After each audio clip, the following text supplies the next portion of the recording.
नमस्कार दोस्तों। तो आते हैं हम लोग ज्योग्राफी के सेकंड लेक्चर में प्लेट टेक्टोनिक्स। पहले लेक्चर में हम लोग ने क्या क्या देखा, तो हम लोग ने फर्स्ट ऑफ ऑल देखा नेबुला हाइपोथेसिस थियरी, सेकंड देखा हम लोग ने बिग बैंग थियरी बीबीटी, और फिर थर्ड देखा हम लोग ने कॉन्टिनेंटल ड्रिफ्ट थियरी। ओके, तो हम लोग ने ये तीनों थियरीज को देख लिया है। अगर आपने वो वीडियो नहीं देखा है तो please go for it. First lecture आपका इस प्ले लिस्ट में, अगर आप लोग ऊपर जाएंगे तो फर्स्ट लेक्चर आपका वही है, ठीक है, प्ले लिस्ट में पहला लेक्चर वही है। वो उसी से स्टार्ट होता है आपका origin of the earth, and उसके बाद फिर आगे हम लोगों ने कंटिन्यू किया था। तो सेकंड ये लेक्चर है आपका प्लेट टेक्टोनिक्स। ये आया है continental theory, continental drift theory के आगे, ठीक है। इसके बीच में काफ़ी सारे थियरीज आएंगे, जैसे सी फ्लो स्प्रेडिंग वाला आएगा, कन्वेक्शन करंट वाला थियरी आएगा, लेकिन वो हम लोग के लिए अभी रिली सॉरी, वो दोनों थियरीज जो है वो हमारे लिए इसमें इनकॉर्पोरेट हो जाती है। दैट इज वाई इतने रेलेवेंट नहीं है। अगर आप लोग उसको पढ़ना चाहते हैं तो कमेंट बॉक्स में लिख दीजिए, मैं अलग से एक वीडियो बना दूंगा। लेकिन अगर आपको सिर्फ उसके अंदर डाउट हो तो ही, क्योंकि वो यूपीएससी में ऐसा का क्वेश्चन नहीं आने वाला कि सी फ्लो स्प्रेडिंग थियरी क्या है, या ऐसे आपका कन्वेक्शन का थियरी क्या है। ओके, तो जो आने वाला है उसके बारे में हम लोग यहाँ पे बात कर रहे हैं, plate tectonics. This is the most complete theory जो आज तक बनी है रिगार्डिंग द, ये जो आपका ड्रिफ्ट वाले जो पोर्शन है उसमें जो सबसे अल्टीमेट थियरी बनी है वो प्लेट टेक्टोनिक्स थियरी है। हाँ, ये कंप्लीट नहीं है, कोई भी थियरी कंप्लीट नहीं हो सकती है। There are few exception, there are few criticism, लेकिन हम लोग उसके ऊपर नहीं जाएंगे। क्यों? क्योंकि अभी इसका कोई अल्टरनेटिव नहीं है। जब तक अल्टरनेटिव नहीं आता तब तक हम लोग क्रिटिज्म को यहाँ पे पॉइंट आउट नहीं कर पाएंगे। ओके, चलिए फर्स्ट आते हैं इसके बेसिक इंट्रोडक्शन पे। मैंने आप लोगों को जैसे बताया था, कोई भी आपको थियरी अगर एग्जाम में आती है तो उसके चार स्टेजेस है, फोर स्टेजेस है। फर्स्ट स्टेज क्या है? इंट्रोडक्शन। इंट्रोडक्शन में आप क्या देते हो?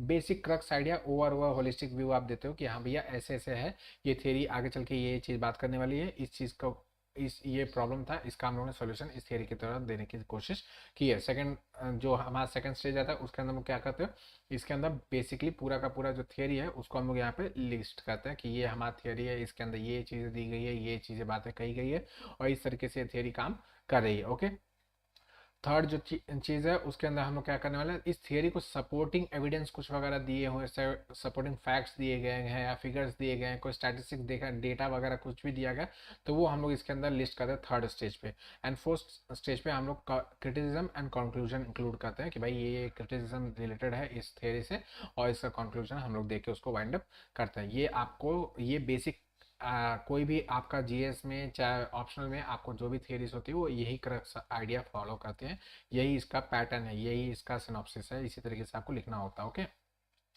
तो फर्स्ट इसको नाम, इसका जो फर्स्ट टाइम नाम लिया गया था वो टूजो विल्सन नाम के प्रोफेसर थे आपके यूनिवर्सिटी ऑफ टोरंटो, उनके द्वारा लिया गया था। हालांकि इन्होंने कोई थियरी वगैरह नहीं दी थी, तो ये बस ये नाम लिया था।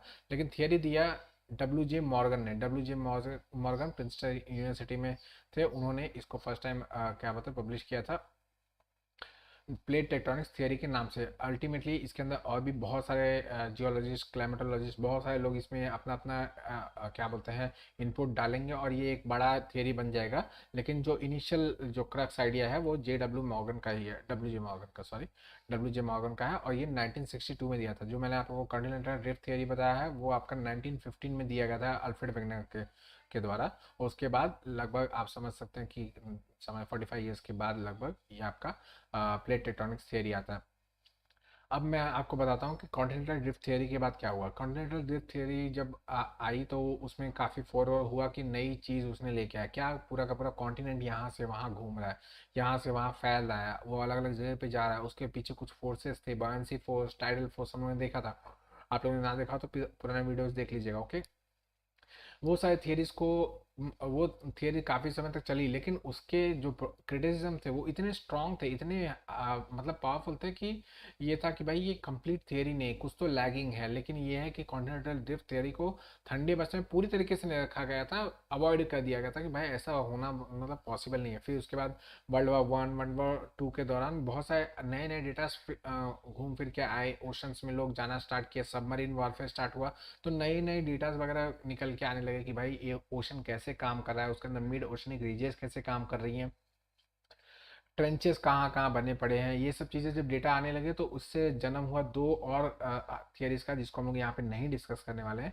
एक तो आपका सी फ्लो स्प्रेडिंग का थियरी है जो हैरी हेस के द्वारा दिया था, और एक होम्स के द्वारा दिया गया था, उसका नाम जस्ट मैंने अभी थोड़ी देर पहले लिया था, उसका नाम याद नहीं आ रहा। ओके, हाँ, कन्वेक्शनल करंट थियरी, ठीक है, वो आर्थर होम्स के द्वारा दिया गया था। उसका नाम है कन्वेक्शनल करंट थियरी। और सी फ्लो स्प्रेडिंग आपके दिया गया था हैरी हेस के द्वारा, ठीक है। इन दोनों ने जो थियरी दिया था उसका भी इसके अंदर इनपुट लिया गया और इसको एक पूरा का पूरा कंप्लीट थियरी बना दिया गया, जिसका नाम पड़ा है plate tectonic theory. WJ Morgan के द्वारा 1962 में पब्लिश किया गया था। इसके अंदर बेसिक आइडिया ये कहा गया कि भाई वर्ल्ड जो है वो प्लेट्स का बना है। देखिए, प्लेट्स को हम लोग डिस्टिंग्विश कैसे कर रहे हैं कि कॉन्टिनेंटल ड्रिफ्ट से कैसे डिस्टिंग्विश होता है। कॉन्टिनेंटल ड्रिफ्ट में अल्फ्रेड वेगनर कहते हैं कि कॉन्टिनेंट्स मूव कर रहे हैं, ठीक है, that is why it is continental drift, ठीक है, कॉन्टिनेंट्स मूव कर रहे हैं। बट प्लेट टेक्टोनिक्स कह रहा है कि no, it is not continents that are moving, it is plates. Plates हैं जो कि मूव कर रहे हैं, कोई कॉन्टिनेंट नहीं है। तो उन्होंने एग्जाम्पल दिया कि भाई जो आपका अर्थ है वो कुछ इस तरीके से फॉर्म है। देखिए मैं आपको डायग्राम से बताता हूँ। तो उन्होंने ये कुछ इस तरीके से डायग्राम, एक तरीके से आप सपोज कर लीजिए, उन्होंने बताया कि ये पूरा का पूरा जो नीचे का रीजन है ये सब पूरा मॉल्टन एरिया है, लेकिन ऊपर का जो रीजन है ये थोड़ा सा सॉलिडिफाइड रीजन है, जिसको हम लोग लिथोस्फीयर बोलते हैं, ठीक है। ये लिथोस्फीयर आप लोग देख सकते हैं, क्रस्ट प्लस अपर मेंटल जो है उसको हम लोग लिथोस्फीयर बोलते हैं, ओके। इस रीजन को हम लोग क्या बोलते हैं, आपका लिथोस्फीयर बोलते हैं। और ये जो है ये पूरे के पूरे नीचे हॉट लावा के ऊपर, हॉट मैग्मा के ऊपर तैर रहा है, ठीक है, फ्लोट कर रहा है। सपोज कीजिए कि एक अंडा है, अंडा का जो ऊपर का थिन जो आउटर कवरिंग होता है वही है सिर्फ और सिर्फ आपका क्रस्ट, और अंदर का पूरा जो लिक्विड मास है, जो आपका योक वाला पार्ट होता है, वो पूरा का हॉट लावा है, ठीक है, वो जल रहा है। इसके वजह से जो ऊपर का जो कवर है वो बहुत सारे पार्ट्स में डिवाइड हो चुका है, बहुत सारे छोटे छोटे प्लेट्स में, पार्ट्स में डिवाइड हो चुका है, जो एक दूसरे को जिक्सॉ फिट करते हैं, ओके। तो इसमें WJ मॉर्गन यही कहते हैं कि भाई जो आपका अर्थ का क्रस्ट है, जो आपका अर्थ का क्रस्ट है, वो कोई मतलब कॉन्टिनेंट्स मूव नहीं कर रहे हैं, वो एक्चुअली बहुत सारे प्लेट्स में डिवाइडेड है। ये प्लेट्स एक दूसरे में टकराते हैं, भिड़ते हैं, लड़ते हैं, इधर उधर घूमते फिरते हैं, और actually the plates are moving, not the continents, ठीक है। जैसा कि अल्फ्रेड वैगनर ने प्रेडिक्ट किया था कि भाई आपके कॉन्टिनेंट्स मूव कर रहे हैं, बट यहाँ पे क्या है, उल्टा है, plates are moving not the continents, ठीक है। तो प्लेट्स आपके कहाँ कहाँ है, कैसे कैसे, वो सब भी हम लोग आगे बातें करेंगे। लेकिन उससे पहले बेसिक पोस्टुलेट्स पे आते हैं, इंट्रोडक्शन हो चुका, अब हम लोग पोस्टुलेट्स पे आते हैं। इन पोस्टुलेट्स में उन्होंने कहा कि भाई देखिए क्या है ना, कि आपका जो अर्थ का इंटीरियर है उसको आप अर्थ का एक्सटीरियर, सॉरी यहाँ पे ये एक्सटीरियर होना चाहिए, इंटीरियर नहीं, ठीक है। लिथोस्फीयर और एस्थेनोस्फीयर में डिवाइड किया जा सकता है। जैसे मैंने आप लोग यहाँ पे दिखाया कि ये आपका जो ऊपर वाला रीजन है ये आपका लिथोस्फीयर हो गया, उसके नीचे एस्थेनोस्फीयर है, उसके बाद मेंटल का वाला रीजन स्टार्ट होता है, ठीक है। आउटर मेंटल वाला जो रीजन है उसका जो ऊपरी वाला रीजन है उसको एस्थेनोस्फीयर किया जाता है। एस्थेनोस्फीयर का जो ऊपर का थोड़ा सा रीजन है उसको और बाकी क्रस्ट को रीजन को ले लिया जाए तो इसको लिथोस्फीयर कहा जाता है। होप करता हूँ आप लोग को समझ में आ रहा है, नहीं समझ में आ रहा वापस से बोलता हूँ, कोई बात नहीं। मेंटल दो है आपका, इनर मेंटल और आउटर मेंटल। आउटर मेंटल का जो रीजन है उसका ऊपर वाला जो रीजन है उसको एस्थेनोस्फीयर बोला जाता है, ठीक है, अपर 100 किलोमीटर बोला जाता है, उसको कहा जाता है एस्थेनोस्फीयर। ये asthenosphere along with crust is known as lithosphere, ठीक है, इसको ऐसा कहा जाता है, ठीक है, आप ऐसे समझ के रखिए। तो उन्होंने कहा कि भाई आपका जो आउटर क्रस्ट है ये इंटीरियर नहीं है, एक्सटीरियर, ओके, उसको लिथोस्फीयर एस्थेनोस्फीयर में हम लोगों ने डिवाइड करके रखा हुआ है। एस्थेनोस्फीयर क्या है, ये सीमा है, ठीक है, सीमा। और लिथोस्फीयर क्या है, वो सियाल है, ठीक है। तो उन्होंने बताया कि भाई ये जो सियाल है, जो जिसको सियाल बोल रहे हैं, प्लेट प्लेट टेक्टोनिक्स, मतलब आपके कॉन्टिनेंटल ड्रिफ्ट थियरी में जो सियाल और सीमा का उन्होंने कॉन्सेप्ट दिया है, वो एक्चुअली यहाँ पे इस तरीके से काम नहीं करता कि सियाल सीमा के ऊपर फ्लोट कर रहा है, that is why continents are moving. ये आपने पूरे के पूरे प्लेट टेक्टोनिक्स में इन्होंने रिजेक्ट कर दिया, बोला कि ना ऐसा कोई बात नहीं है। एक्चुअली जो लिथोस्फीयर वाला रीजन है, लिथोस्फीयर और क्रस्ट में डिफरेंस है, मैंने आप लोगों को बता दिया, तो आप लोग समझ सकते हैं। लिथोस्फीयर वाला जो रीजन है वो एस्थेनोस्फीयर का घूम रहा है, ठीक है। लिथोस्फीयर वाला जो आपका क्रस्ट प्लस अपर रीजन वाला एस्थेनोस्फीयर है वो नीचे वाले एस्थेनोस्फीयर के ऊपर तैर रहा है, ठीक है। जस्ट लाइक सियाल और सीमा की तरह ही है, थोड़ा समझने में आसान भी होगा आप लोग को कि, तो वो कह रहा है कि जो एस्थेनोस्फीयर है वो आपका मोर्टल लावा है, लेकिन जो ऊपर का लिथोस्फीयर वाला रीजन है वो पूरा का पूरा एस्थेनोस्फीयर के ऊपर फ्लोट कर रहा है। और एस्थेनोस्फीयर क्या है, बहुत ही हॉट लावा है, इसके अंदर मैग्मा भरा पड़ा है, हॉट लावा भरा पड़ा है, ठीक है। तो ये इस अपने ऊपर इतना, मतलब ये जो क्रस्ट वाला लिथोस्फीयर वाला रीजन है उसको अपने ऊपर लेके तैरा रहा है, ठीक है। तो lithosphere is floating over asthenosphere, this is the basic postulate of the plate tectonic theory, ठीक है। इतना आप लोगों को समझ में आ गया होगा कि भाई क्या हो रहा है। नेक्स्ट, प्लेट टेक्टोनिक्स थियरी का अब एक्चुअल क्रक्स देखिए। तो उसमें ये कहा गया कि भाई जो आपका जो लिथोस्फियर है, जो आपका लिथोस्फियर है, वो एस्थेनोस्फियर के हीट की वजह से बहुत सारे फ्रैगमेंट्स के अंदर डिवाइडेड हो चुका है, जिसको हम लोग प्यार से बोलते हैं प्लेट्स, ठीक है। जो आपका लिथोस्फियर है वो एस्थेनोस्फियर के हीट की वजह से, ठीक है, एस्थेनोस्फियर के ऊपर फ्लोट कर रहा है।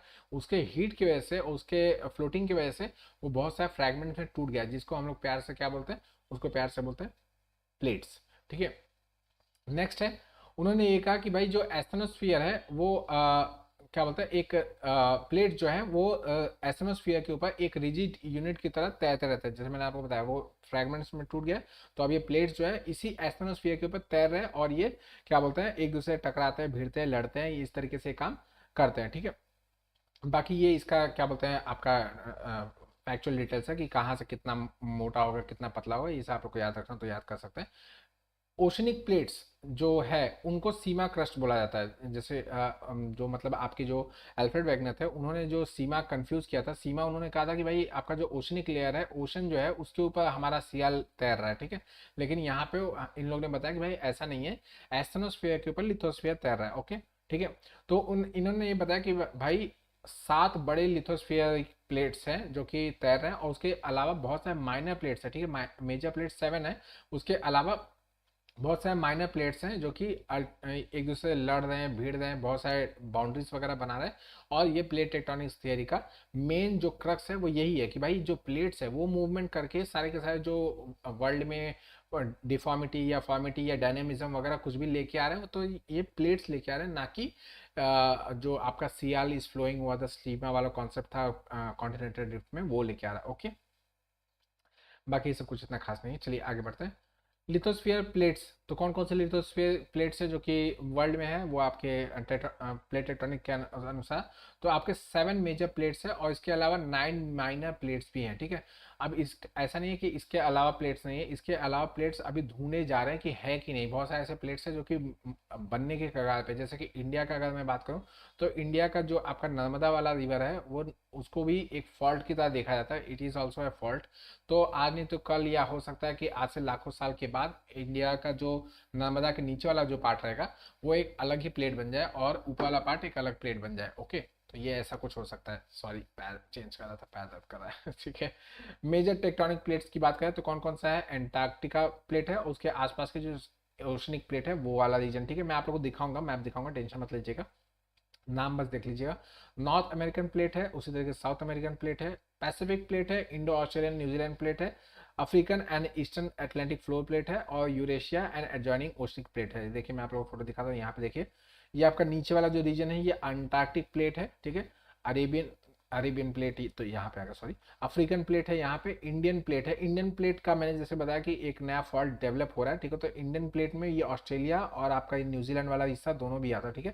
तो इंडिया के ही प्लेट के, मतलब इंडियन प्लेट के ऊपर ही आपका ऑस्ट्रेलिया भी है और आपका न्यूजीलैंड भी है, ठीक है। फिर आपका यूरेशियन प्लेट है, देखिए इतना बड़ा सा, और ये आपका नॉर्थ अमेरिकन प्लेट है, साउथ अमेरिकन प्लेट है, ये अफ्रीकन प्लेट तो मैंने बता ही दिया। और कौन कौन सा प्लेट है, हाँ, पैसिफिक प्लेट, इसको लार्जेस्ट प्लेट है, ये आपके पूरे धरती का सबसे लार्जेस्ट प्लेट है, ये ऐसा है, ठीक है, ओके।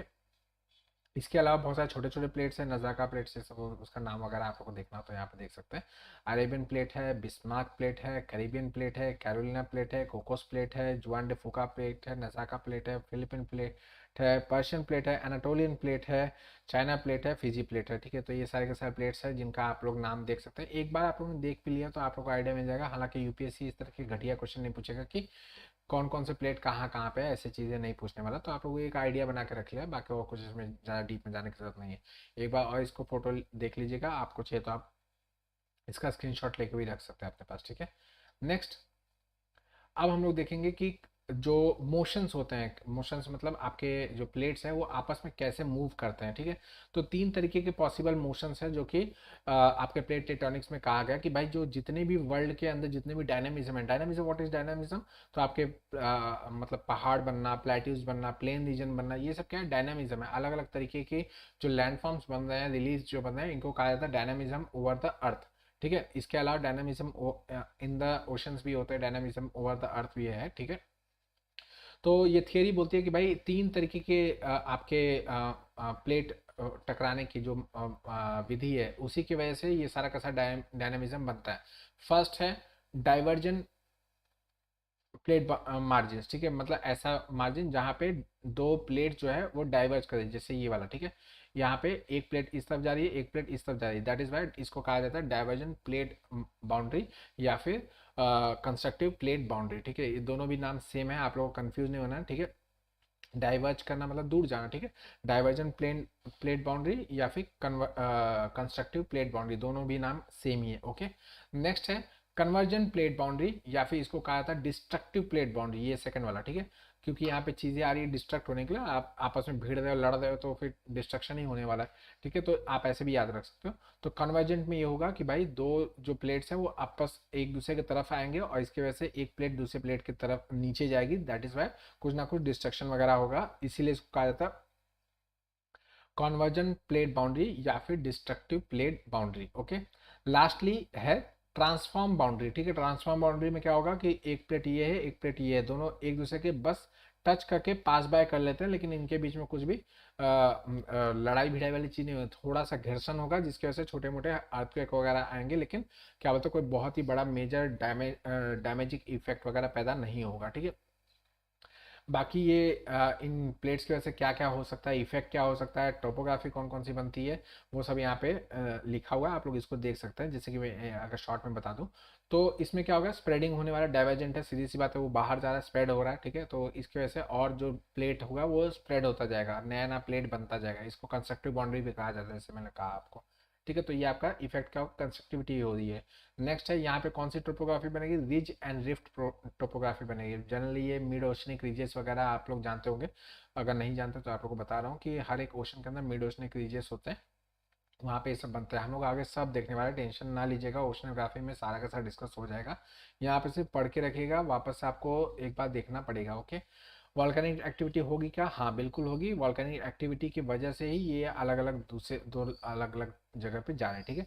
नेक्स्ट है कन्वर्जन, तो मैंने आपको बताया यहाँ पे सबडक्शन होने वाला, एक प्लेट दूसरे के नीचे जाने वाला, यहाँ पे डिस्ट्रक्शन, एक प्लेट डिस्ट्रॉय हो रहा है, सीधी सी बात दूसरे के नीचे जा रहा है तो फिर डिस्ट्रॉय होने वाला, ठीक है।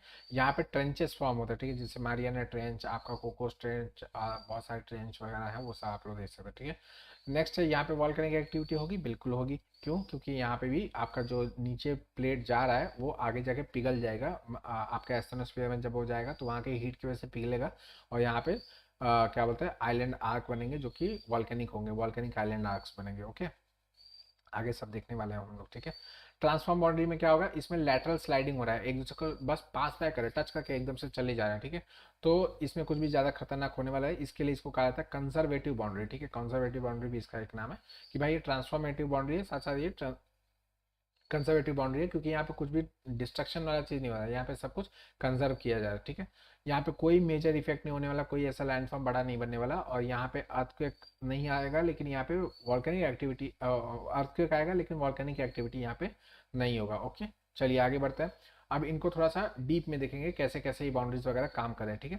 फर्स्ट डाइवर्जेंट बाउंड्री की बात करते हैं, ठीक है। ये आपका डाइवर्जेंट बाउंड्री है, आप लोग देखिएगा इसमें क्या हो रहा है, ये आपका क्या मतलब नीचे से आपका बहुत हॉट लावा मैग्मा वगैरह कुछ पास ऑन हो रहा है, जिसकी वजह से यहाँ पे ऐसे ऐसे ये थ्रस्ट पैदा कर रहा है, दोनों तरफ आपका प्लेट्स जो है वो अलग अलग जगह पे भाग रहे हैं, ठीक है। इसी को कहा जाता है डाइवर्जेंट बाउंड्रीज।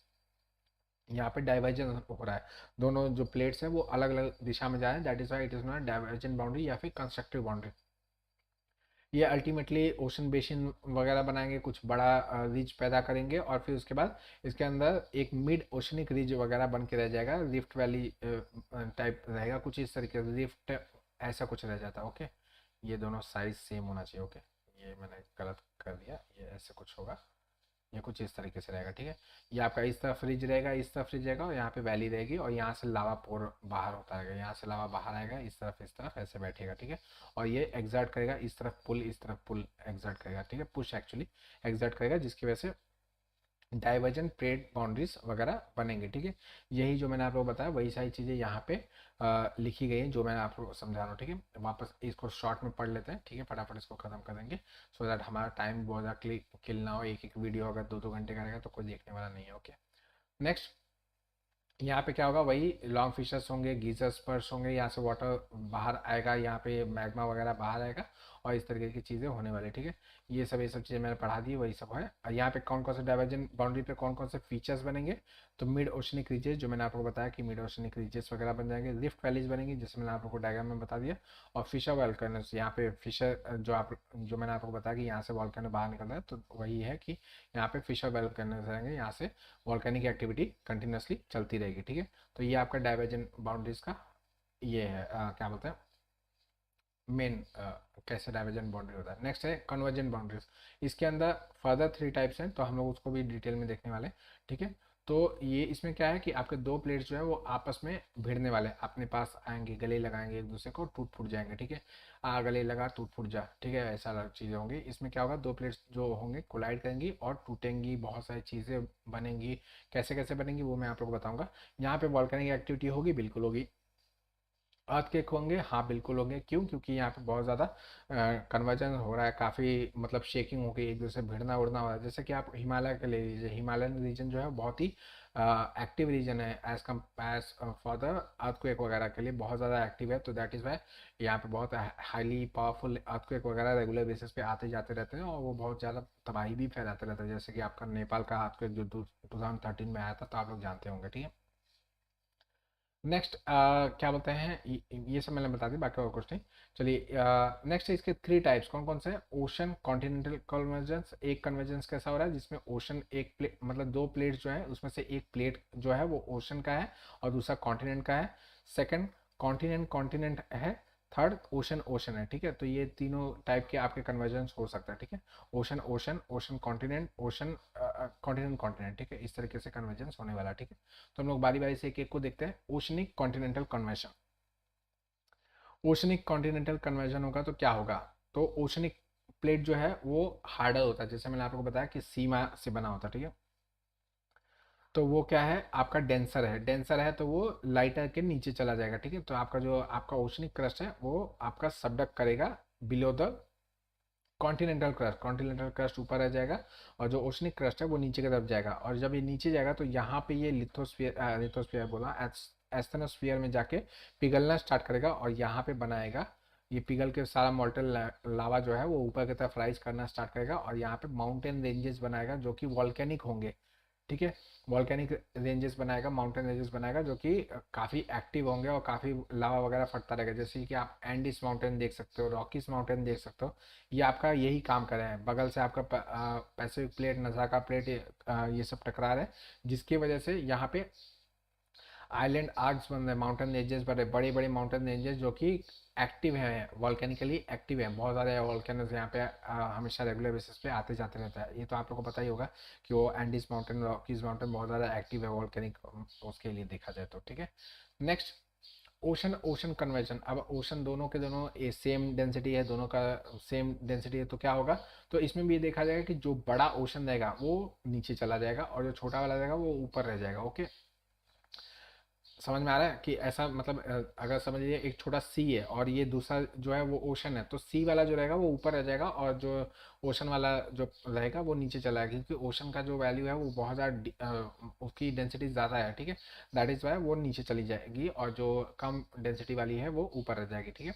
इसमें भी सेम वही होगा, सबडक्शन प्लेट का पिघलना हो जाएगा जैसे ही वो एस्थेनोस्फीयर में जाएगा और ये पिघल के मैग्मा ऊपर राइज करेगा लावा बन के। और ये जब ऊपर आएगा तो अब चूंकि दोनों के दो वाटर वाले हैं, तो यहाँ पे माउंटेन रेंजेस यहाँ पे भी लगभग बन रहे हैं, लेकिन इनको कहा जाएगा आइलैंड आर्क। क्यों? क्योंकि पानी के अंदर बन रहा है, पानी के अंदर बन रहा है, तो फिर सीधी सी बात है कि ये आइलैंड की तरह दिखाई देंगे, ना कि माउंटेन्स की तरह दिखाई है। ये माउंटेन्स ही, लेकिन ये पानी के नीचे से आ रहे हैं, that is why they are a kind of island arc. जैसे कि आप इंडोनेशिया की बहुत सारे माउंटेन्स वगैरह देखेंगे, तो वो इसी तरीके से, इंडोनेशिया जापान के बहुत सारे माउंटेन्स हैं आपके, इसी तरीके से काम कर रहे हैं, ठीक है। इनफैक्ट जापान का तो एक तरीके से आप बोल सकते हैं कि पूरा का पूरा आइलैंड आर्क से ही बना हुआ है। ये आपका एशियाटिक प्लेट का जो वाटर वाला पार्ट है वो वाले रीजन का पैसिफिक प्लेट से टकराने की वजह से ही बना हुआ है वो, और ताइवान वगैरह की बात करें तो, ठीक है। तो यहाँ पे आइलैंड आर्क्स बनेंगे जो कि वॉल्केनिकली बहुत ही एक्टिव रहेंगे और यहाँ पे हमेशा रेगुलर बेसिस पे ट्रेमर्स वगैरह भी फेल्ट किए जाएंगे, ठीक है। जो मैं आप लोग को ये सब बता रहा हूँ, ये सब चीज़ें मतलब सिर्फ समझाने के लिए बता रहा हूँ। जो आपको कंटेंट्स लिखना है वो यहाँ पे साइड में लिखा हुआ है, छोटे छोटे में आप लोग नोट डाउन करके रख लीजिएगा अपने पास कहीं पे A4 शीट पे, जैसे भी आप बुक्स वगैरह पे लिखते हो, जैसे भी आपको चाहिए वैसे आप लिख लीजिएगा। ये मैं शॉर्ट में इसके लिए बता रहा हूँ तो ताकि आप लोग के दिमाग में वो चीज़ें पढ़ बच जाए, और जब भी आप उसको देखें या पढ़ें कहीं से भी, तो आपके दिमाग से वो बाहर आए ही ना, ठीक है। नेक्स्ट, तो इसके एग्जांपल एलिशन आइलैंड्स है, मरियाना आइलैंड्स है, ये सब वहाँ पे जो मैंने आपको बताया कि वो सब वहाँ पे इसी तरीके से कि आइलैंड आर्क की तरह दिखेंगे, काफ़ी सारे आइलैंड्स दिखेंगे एक लाइन से। और वो एक्चुअली में क्या होता है, वो आपके ये माउंटेन्स होते हैं जो कि वाटर के नीचे से पिघलने की वजह से, मैग्मा के पिघलने की वजह से बन गए हैं, ठीक है। नेक्स्ट, ओशन ओशन कन्वर्जन हो गया। थर्ड, कॉन्टिनेंट कॉन्टिनेंट कन्वर्जन, ठीक है। इसमें क्या होगा, इसमें आपके हिमालयस बनेंगे, ठीक है। जैसे कि आपका जो यूरेशियन लैंडमास था उससे आपका इंडियन लैंडमास आके टकरा गया, ठीक है। तो इंडियन लैंडमास जब टकराया तो इससे क्या हुआ कि दोनों के दोनों कॉन्टिनेंट है, दोनों एक दूसरे को सबडक्ट नहीं कर सकते, तो ये क्या करते हैं, बकलिंग करते हैं। इस प्रोसेस को कहते हैं बकलिंग। जैसे बकल्स होते हैं ना जो लेडीज लोग अपने बालों में लगाते हैं, अब तो लड़के लोग भी लगाते हैं, ठीक है। तो वो बकलिंग होता है, उसमें क्या होगा, ऐसे आया, ये एक दूसरे को फ्यूज करके ये राइज कर जाएगा, ठीक है। तो ऐसे कुछ हो रहा है और ये आएगा ऐसे करके राइज कर जाएगा, तो ये बन जाएगा आपके फोल्ड माउंटेन्स। फोल्ड माउंटेन जैसे कि आपका बेस्ट एग्जांपल हिमालय हो सकता है, एल्प्स हो सकता है, ठीक है। ये सारे के सारे एग्जांपल्स हैं, एटलस माउंटेन्स, ये सब फोल्ड माउंटेन्स हैं, ओके।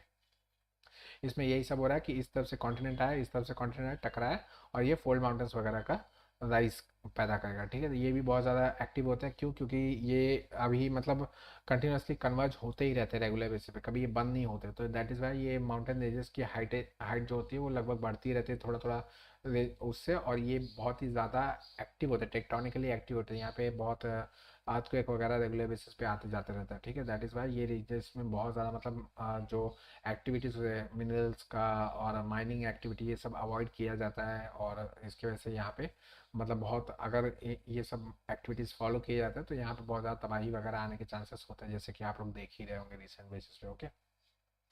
तो ये आपका कॉन्टिनेंट कॉन्टिनेंटल कन्वर्जन है। लास्टली आते हैं ट्रांसफॉर्म फॉल्ट बाउंड्री। तो इसमें मैंने आपको बताया गया था कि इसके अंदर कोई भी जो लैंड फॉर्म्स है वो फॉर्म नहीं होता है। इसमें यहाँ पे वीक अर्थक्वेक्स वगैरह रेगुलर बेसिस पे आते रहते हैं। ये हम लोग ने एग्जांपल पे साउथ अमेरिका का, नॉर्थ अमेरिका का ये साइड वाला रीजन लिया है, जहाँ पे छोटे छोटे बहुत सारे फॉल्ट्स हैं, और ये फॉल्ट जो है इनके साइड्स में मतलब छोटे छोटे प्लेट्स होने की वजह से ये आपस में ऐसे ट्रांसफॉर्म करता है। मोस्टली जो आपका सैन एंड्रियास फॉल्ट है, ये आपका सैन एंड्रियास फॉल्ट है। आप लोगों ने अगर सैन एंड्रियास के बारे में जानते हो तो ठीक है, नहीं जानते तो कोई बात नहीं।